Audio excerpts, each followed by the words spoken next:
어제 성탄절 추운 날씨 가운데 교회에 오시고 바로 오늘 또 주일 역시 추운 날씨에 성전에 오시느라 많이 쓰셨습니다. 저도 하나님 말씀 매일 준비하기가 힘드네요. 그러나 참 기쁩니다. 하나님께서 날마다 우리를 모이게 하시고 예배 받으셨으면 정말 좋겠습니다. 금주에 송구영신 예배 하루 더 있습니다.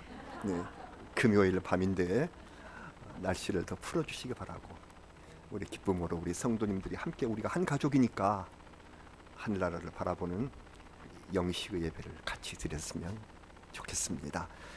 성도 여러분, 오늘이 52번째 주일, 2001년의 마지막 주일이 왔습니다. 앞으로 닷새가 지나면 올해도 역사의 뒤안길로 사라지고 말 것입니다. 저는 한 해를 결산하는 글을 쓰면서 2021년, 올해는 코로나라는 흑암 속에 멈춰버린 시계 같은 인생이었다, 그런 표현을 썼습니다.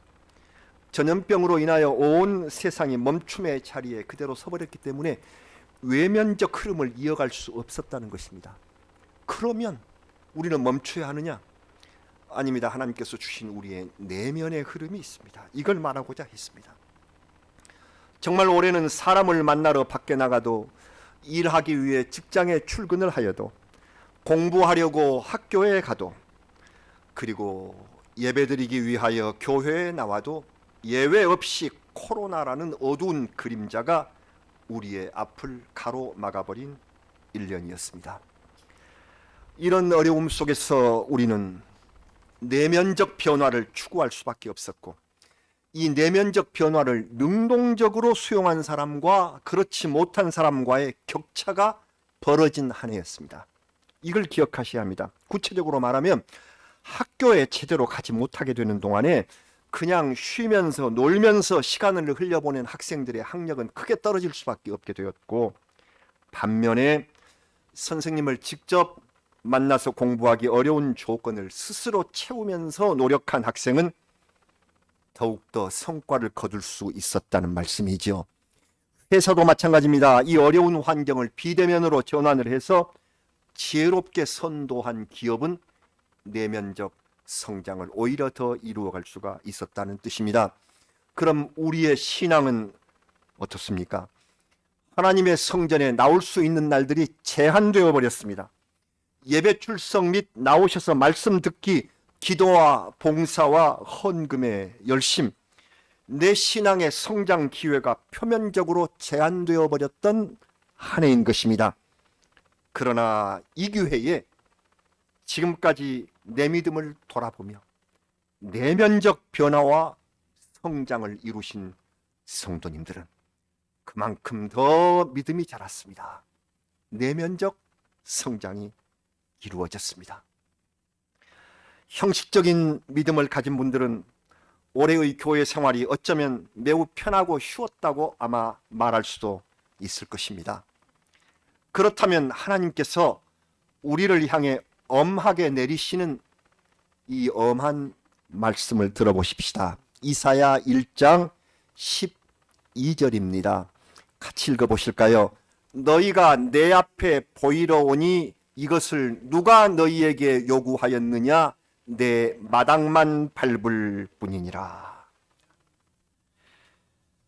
참으로 저 인생을 두고 무거운 말씀이 이것입니다.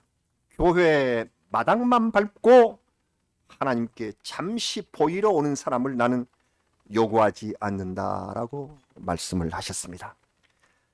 나는 마당만 밟는 신자가 아니었을까? 이른바 마당 신자. 우리의 신앙을 돌아보게 된 올해였습니다. 마당만 밟았던 신자는 그동안 교회가 막혀버려도 별로 답답함이나 간절함을 느끼지 못합니다.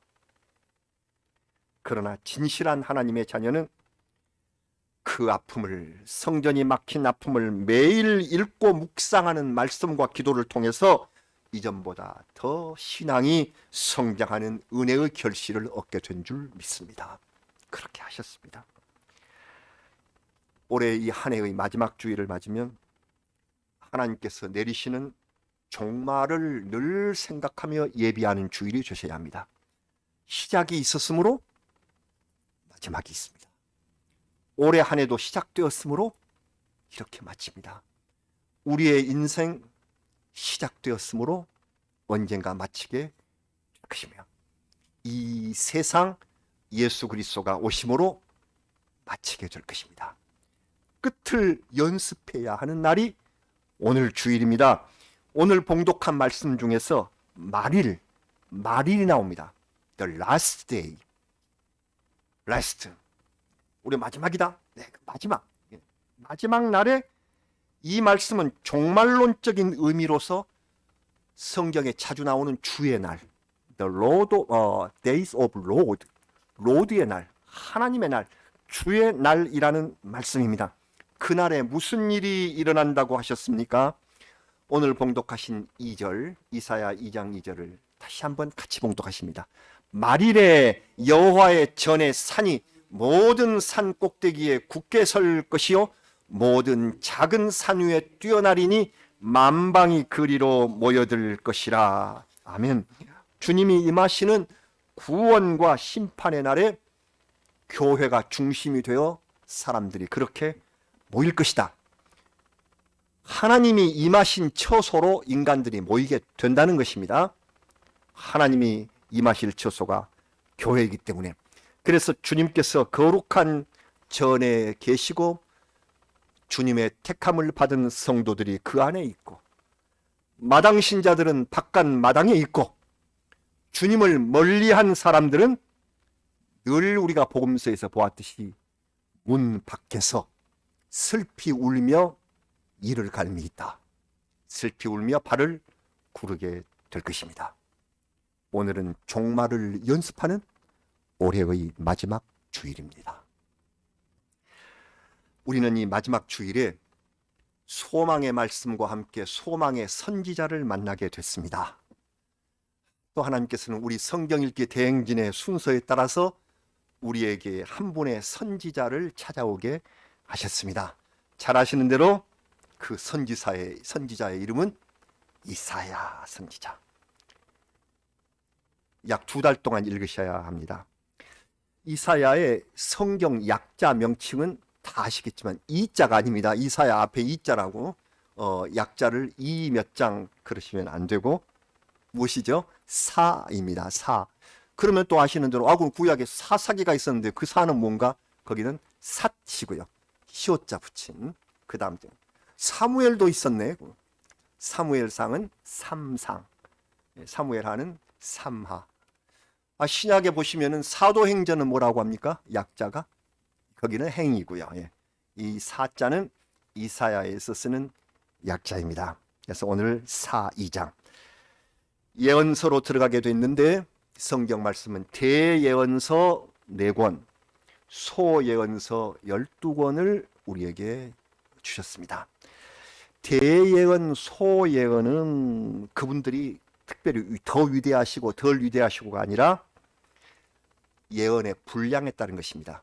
그래서 그 분량이 많은 것을 대선지서라고 해서 이사야, 예레미야, 에스겔, 다니엘 그렇게 하고서 나머지 12선지서를 소선지서라고 그렇게 일컫습니다. 아무리 차이가 없다고 할지라도 대선지서의 첫머리를 장식하는 이사야 선지자의 위치는 매우 중요하고 진실로 다른 선지자들의 추종을 불허하는 정도입니다. 이사야 선지자의 탁월한 필치와 이 통찰력은 그분이 신학자이자 시인이며 훌륭한 개혁 정치인이라고 평가를 합니다. 그분은 이사야 1장 맨 첫머리에 유다 왕 우시야, 요담, 아하스 그리고 히스기야 4대에 걸쳐 긴 시간 동안 계시의 말씀을 선포했다고 밝혔습니다.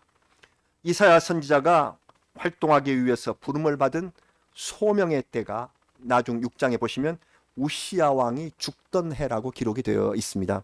그러니까 정확히 밝혀지죠. 기원전 BC 740년입니다. 이게 우시야 왕이 죽던 해입니다. 그래서 이 4대 동안 예언을 하다가 히스기야 왕의 뒤를 이은 악한 왕 므낫세에 의해서 순교당합니다. 톱으로 잘려서 죽임을 당했대요. 글쎄, 이러한 핍박을 받았습니다. 그 해가 BC 680년이므로 무려 60년 동안 예언을 하다가 순교한 선지자이십니다. 그때의 시대 상황은 부패, 향락, 착취, 그리고 계속되는 전쟁으로 얼룩진 때였고, 그 당시에 최강의 나라였던 아수르, 이 아시리아가 북왕국 이스라엘을 점령하고 도읍 사마리아를 완전히 무너뜨려 버렸던, 그것까지 생생하게 지켜보았던 선지자가 이사야입니다. 그런 와중에서도 사람들은 바알 숭배에 정신이 없었죠. 이때 북왕국은 망해버려요. 따라서 이사야가 이렇게 66장에 걸친 긴 말씀을 선포하셨지만 세 가지가 핵심입니다. 이사야 선지자 예언의 핵심, 세 가지 핵심. 첫 번째는 거룩하신 하나님의 평화, 이 하나님과 하나님이 주시는 이 평화에 대하여 말했고, 이게 핵심 선포. 두 번째는 남은 자가 차중합니다. 남은 자. 이 신학에서 렘넌트라고 하는 말이 유명한데요. 렘넌트, 소수에 남아있는 사람이란 말입니다. 이 소수의 의인이 나중에 새로운 씨앗이 될 것이다. 그리고 그 씨앗을 통하여 메시아가 오실 것이다. 이게 두 번째입니다. 그래서 남은 자, 메시아. 세 번째는 형식주의를 배제한 영적 예배. 형식은 가라, 이런 껍데기는 다 가라, 진정 영적으로 하나님께 예배를 드리라. 이 세 가지가 이사야 말씀의 힘입니다.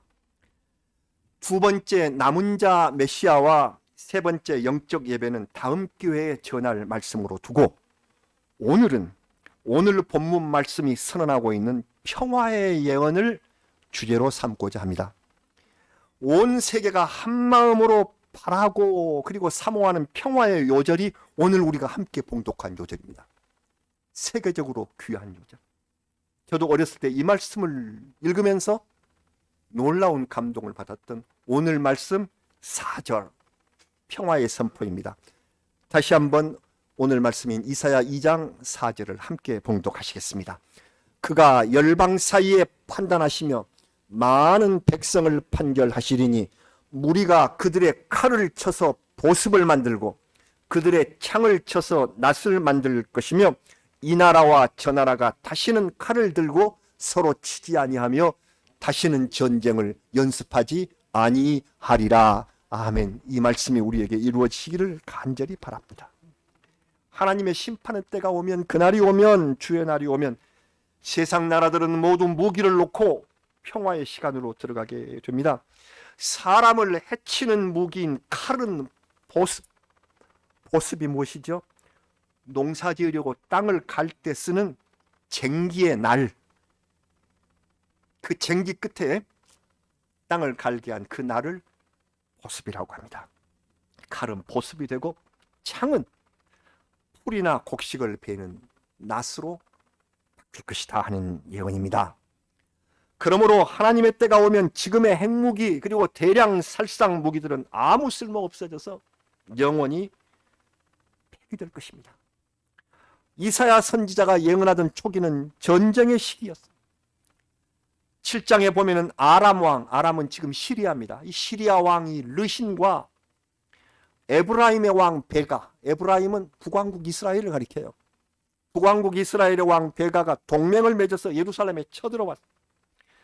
공포에 떠는 유다 왕 아하스에게 이사야는 하나님의 말씀으로 확신 있게 예언하면서 이 침략은 결코 성공하지 못한다.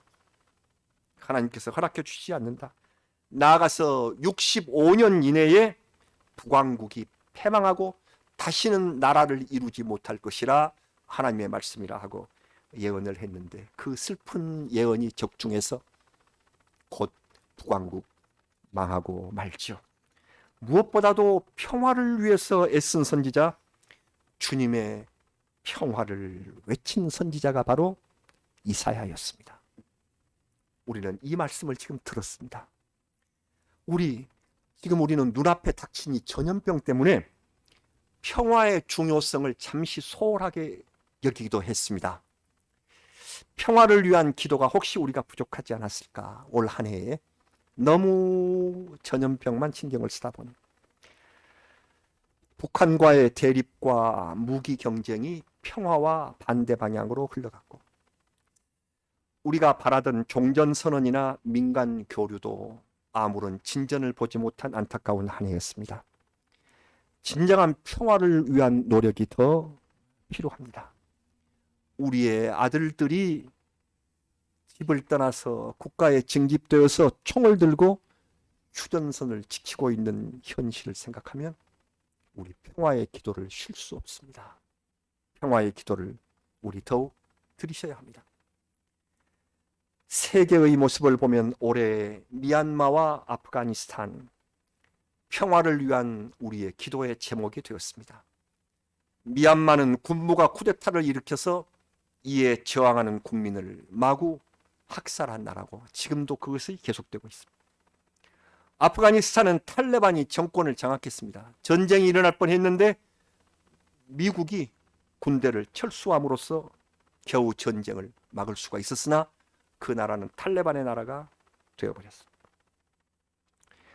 그뿐만 아니라 이스라엘과 팔레스틴 간의 대립은 지금도 치열하고 중국과 대만 사이의 양안 갈등도 여전히 계속되고 있습니다. 최근에는 러시아가 우크라이나를 침공하기 위해서 모든 준비를 마쳤어요. 전쟁이 일어나지 않기를 바랍니다. 전쟁의 기운이 감돌고 있는 이 우크라이나는 옛날 소비에트 연방, 소련에 속해 있었지만 지금은 EU와 가까워요. 유럽연합하고 가까운데, 그러니까 친서방 노선을 취하고 있는 것입니다. 러시아는 자기 남쪽 국경이 우크라이나하고 맞닿아 있기 때문에 러시아는 우크라이나가 EU에 가는 것, 다음에 북대서양 조합기구 나토와 손을 잡는 것, 이것을 극도로 싫어합니다. 그래서 우크라이나가 그렇게 나가지 못하도록 막고, 나아가서 그 아래에 있는 크림반도, 이를 통해서 흑해로 나갑니다. 거기를 장악하고 싶은 마음이 있습니다. 전쟁을 일으키려고 러시아의 수많은 군대가 우크라이나 앞에 도열하고 있습니다. 그렇게 된다면 미국과 유럽연합이 참전하는 큰 전쟁이 될 것입니다. 세계 각지의 평화를 위협하는 전쟁의 소문이 그치지 않고 있습니다. 우리는 평화를 위해서 기도해야 할 것입니다. 예수 그리스도께서 이 땅에 평화의 구주로 오셨기 때문입니다. 주님 오신 것은 우리에게 평화, 화평을 주시기 위하여. 예배소서 2장 14절 말씀입니다. 예배소 2장 14절 잘 아시는 말씀 다시 한번 같이 읽겠습니다. 그는 우리의 화평이신지라 둘로 하나를 만드사 원수된 것 곧 중간에 막힌 담을 자기 육체로 허시고. 아멘. 그렇습니다. 우리가 이것을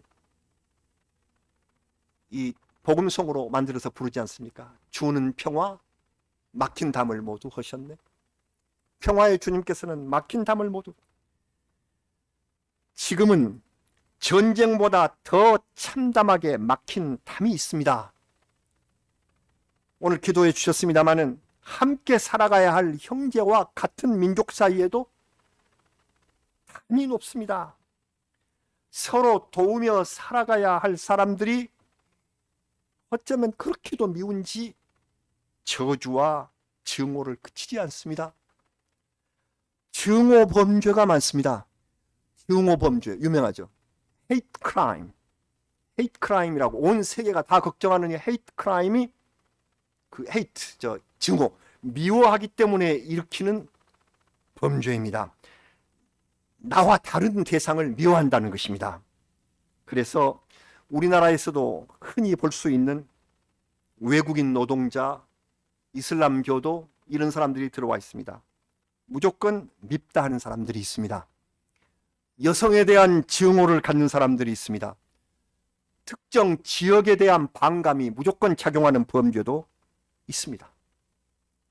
그래서 미워한단 말입니다.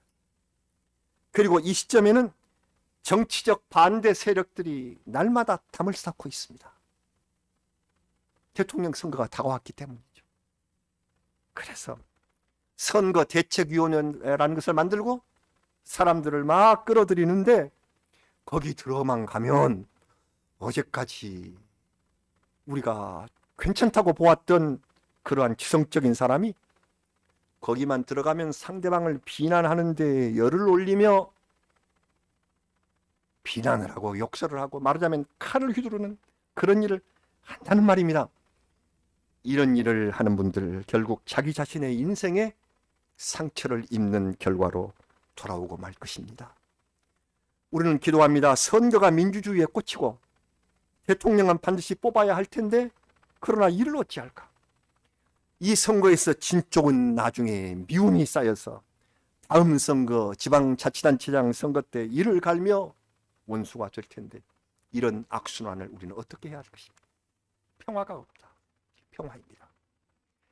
예수님께서 산상보훈에서 이렇게 가르치셨습니다. 기억하십니까? 잘 아시는 말씀. 마태복음 5장 9절 예수님 말씀입니다. 함께 봉독하십니다. 화평하게 하는 자는 복이 있나니 그들이 하나님의 아들이라 일컬음을 받을 것이미요. 아멘. 자, 네가 하나님의 자녀라면 무엇하라? 화평하게 하라. 네가 화평하게 만들어라. 그래야 하나님의 자녀다. 네가 화평하게 하라.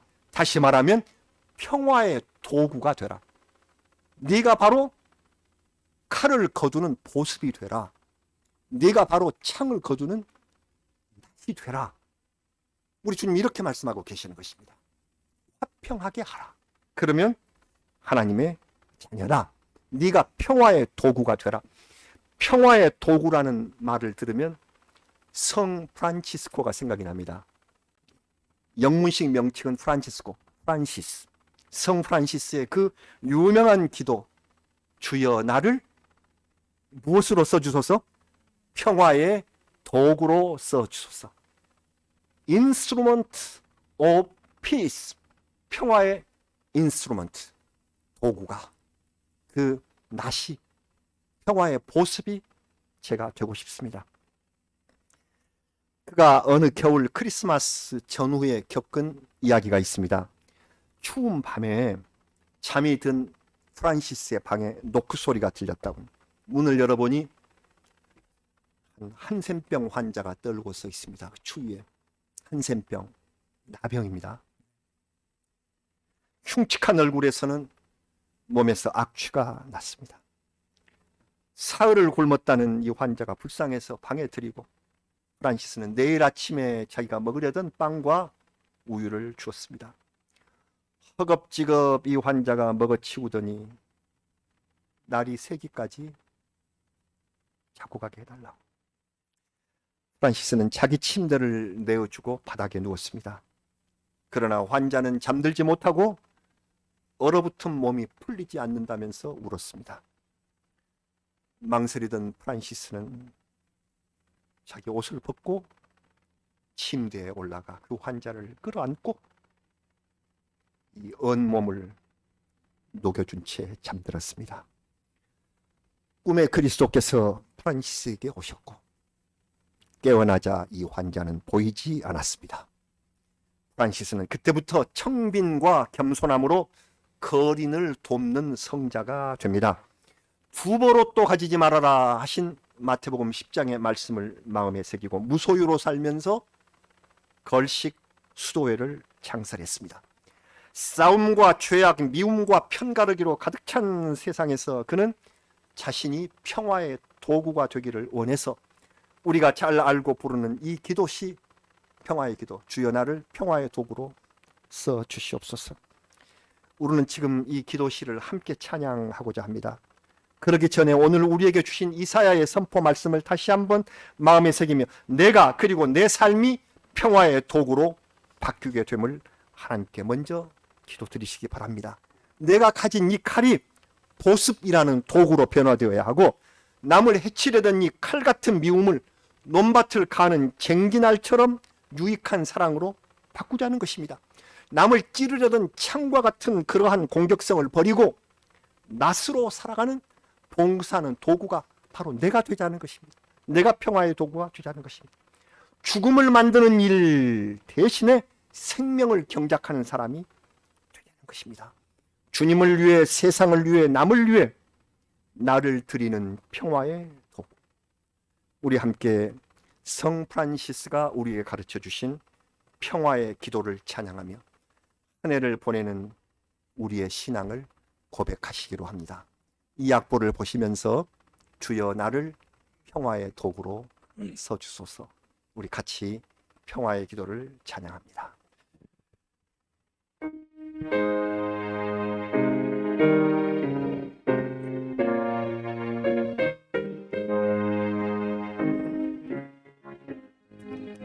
주여 나를 평화의 도구로 써주소서.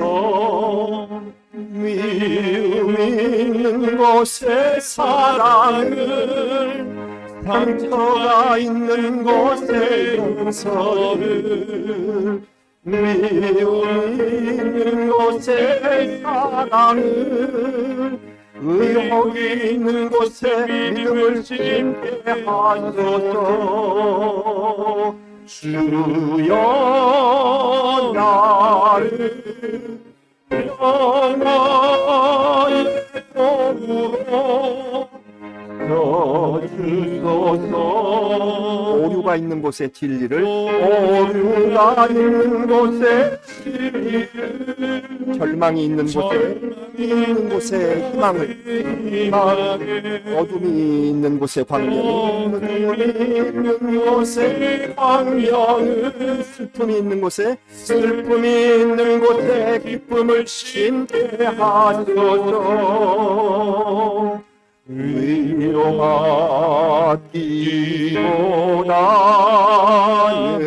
위로하고,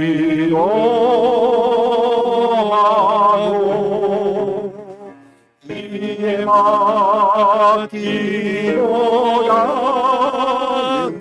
이해하며, 사랑받기보다는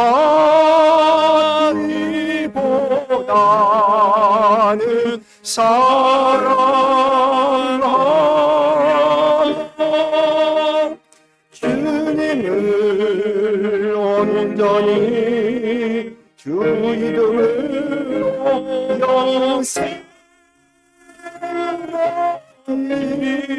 때문이니. 주여 나를 평화의 도구로 써주소서. 아멘. 우리가 부른 이 찬양이 하나님 앞에 드리는 우리의 진실한 고백이 되시기를 원합니다. 우리 기도하시겠습니다. 아버지 하나님, 송년주일에 이사야의 선포를 읽게 하시고 그 선포 가운데 우리가 평화의 도구가 되어야 함을 알려주셔서 감사합니다. 정말 평화의 도구가 되고 싶습니다. 우리의 칼과 창을 거두고 보습과 낫이 되고 싶습니다. 미움이 있는 곳에 사랑을 전하며, 상처가 있는 곳에 용서하고, 분열이 있는 곳에 일치를, 의혹이 있는 곳에 믿음을 심고 싶습니다. 위로받기보다는 위로하고 싶으며, 사랑받기보다는 사랑하고 싶습니다. 이 도구가 되게 하여 주시옵소서. 힘들게 어려운 가운데 한 해가 넘어가고 있지만 주님, 화평을 위하여 이 세상에 오신 우리 주님께서 너희가 화평케 하는 자가 복이 있다, 화평하는 사람이 되어라, 평화의 도구가 되어라 하시는 말씀을 따르면서 그렇게 살기를 원합니다. 내년에는 우리가 진정한 평화의 도구가 되게 하여 주시옵소서. 우리 같이 한 교회에서 이렇게 형제와 자매가 되어서 주님의 평화를 이루며 살게 하여 주셔서 감사합니다. 빛누리 교회와 우리 성도를 통하여 주님 영광 받으시고 우리에게 큰 은혜를 내려 주시옵소서. 예수님의 이름으로 기도드리옵나이다. 아멘. 찬송가 335장을 찬송하시면서 마지막 절에 봉헌